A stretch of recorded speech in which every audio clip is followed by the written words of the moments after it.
जवाब दीजिए विजय शर्मा। भाई वो चुनाव आयोग से सवाल कर रहे हैं ना, चुनाव आयोग जवाब दे भी रहा है, तो आप क्यों आपत्ति दर्ज करा रहे हैं? आप क्यों अपनी बातें कह रहे हैं कि उनको हार की हताशा, बिहार में हार का डर?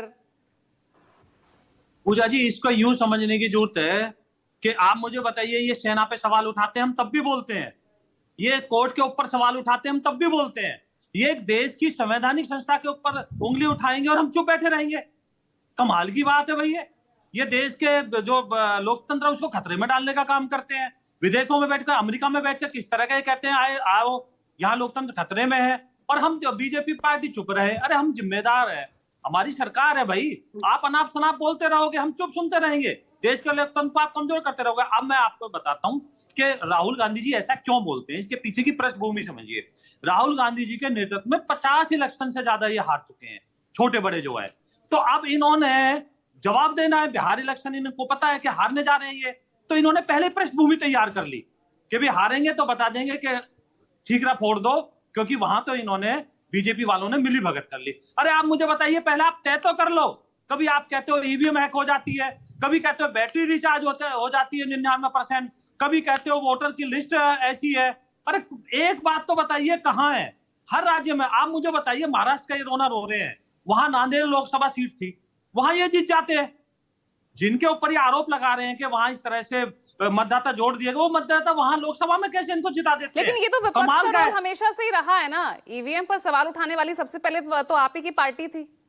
हाँ, तो हमारी शंका दूर हो गई। विपक्ष में कांग्रेस है, आज वो सवाल उठा रही है। भाई हार तो किसी को भी नहीं पचती ना। पूजा जी सुनिए, हमारी शंका थी, हमारी शंका दूर हो गई, सुप्रीम कोर्ट ने दूर कर दी, चुनाव आयोग ने दूर कर दी।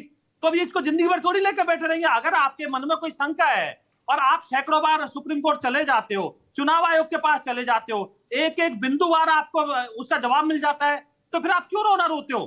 भाई आप छोड़ो कुर्सी, आप किसी जो योग्यमान है उसको आने दो।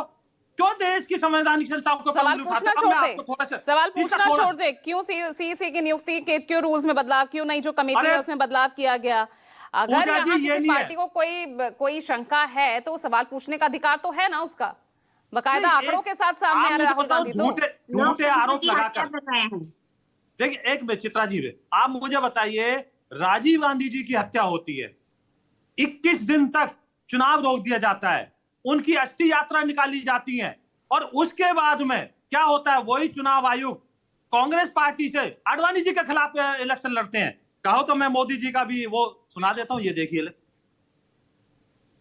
ये सुन लीजिए।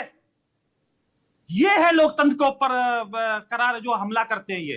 तो ये कांग्रेस पार्टी का चाल चलन है। ठीक है, राजीव गांधी जी की ये लोकतंत्र पर बार-बार चुनावों को लेकर चुनाव आयोग की निष्पक्षता पर सवाल उठाना, ठीक है चित्रा जी, रुकेगा चित्रा जी, की कोशिश कर रहे हैं आप राजीव गांधी जी। अरे चित्रा जी, चुनाव आयुक्त कांग्रेस पार्टी से आपस में मत लड़िए, आपस में मत लड़िए।